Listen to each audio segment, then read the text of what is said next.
Alright, y'all, so let me tell y'all what's been going on with this fish tank. I know y'all, this is the one that usually makes a whole lot of noise, so y'all normally hear it all the time. But I unplugged it today because I came in here and it was water all on the floor. And I didn't know well, I knew it was where it came from. It came from the tank.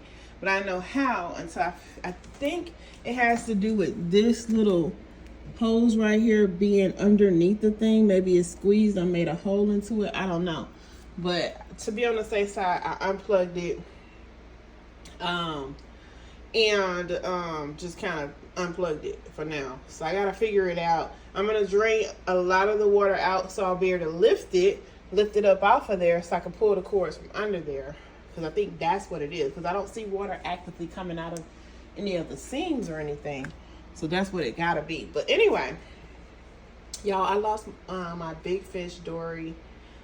Dory died the day after I came back from Georgia, and I'll tell y'all the story behind that. So I had my son here house sitting for me and watching my fish and my dog while I was gone out of town. And one of the days, the day that I was at my brother's house, which was Saturday night, drunk as a skunk, but not really, because I was faking that I was drunk. But anyway, that day right there, he tried to call me, and he said that Dory, which is my big goldfish, the one that I've had for 5 years almost, was stuck in the rock. And he had saw her in the rock, and walked past, and then saw her still kind of like her head was stuck in the rock and her body was outside the rock. So he put on some gloves and reached down in there and tried to help her get out.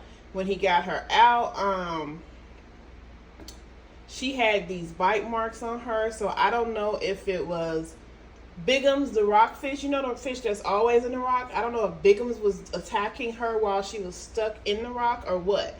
But so when I came home, she was just kind of moving around really slow, always at the top like she's trying to gasp for air. And then the next day she was deceased. I took her outside and buried her. And y'all know I have had that fish the longest, longer than any of the other fish. So it really hurt my feelings. It hurt my heart. And then I noticed that the water was low. It was about this same low. I added water to it, y'all. I added water to it that day. But today when I walked in here, there's water all on the floor. So I'm guessing some kind of way this little hose that goes to the air bubble is pierced or something, and that's why the water is coming out. I gotta detach it so I can see if that's where the water was coming from and unplug that pump, and then I'll know for sure. Matter of fact, maybe I should do that first before I go draining all this water. I'm gonna see what happens. Okay, so when I plugged it back up and I took that one thing and unplugged it, it did not, there was no leaking anymore. So I guess that is exactly what the issue is. So I'm just gonna drain majority of the water out so I can lift, because this thing is heavy as fuck, y'all. So I'll be able to lift it and move the cords that are stuck over there. And I may have to change out that hose so that, because I need oxygen to go through the rock, because that's where Biggums lives, in that rock.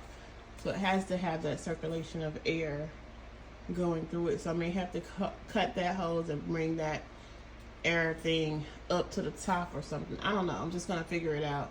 But right now I'm draining the water out. This takes about a few minutes.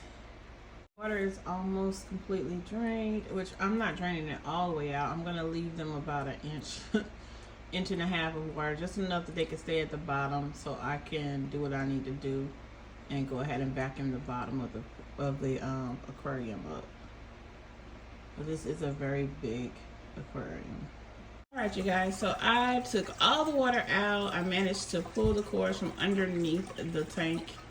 I put more water in there. Y'all see all that gunk at the bottom? It's gonna siphon itself up through the filter and clean itself out. So tomorrow it'll be a whole lot clearer than it's looking right now. But anyway, I figured out what the issue was. It was exactly what I said.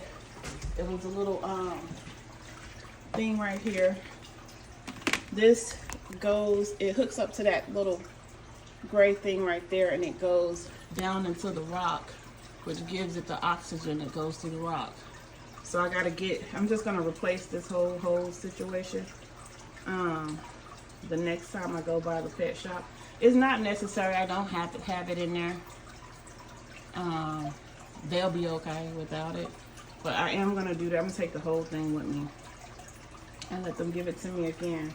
And the issue is that the tank was sitting on top of the hose, and it ended up making it break, and therefore water was just leaking out.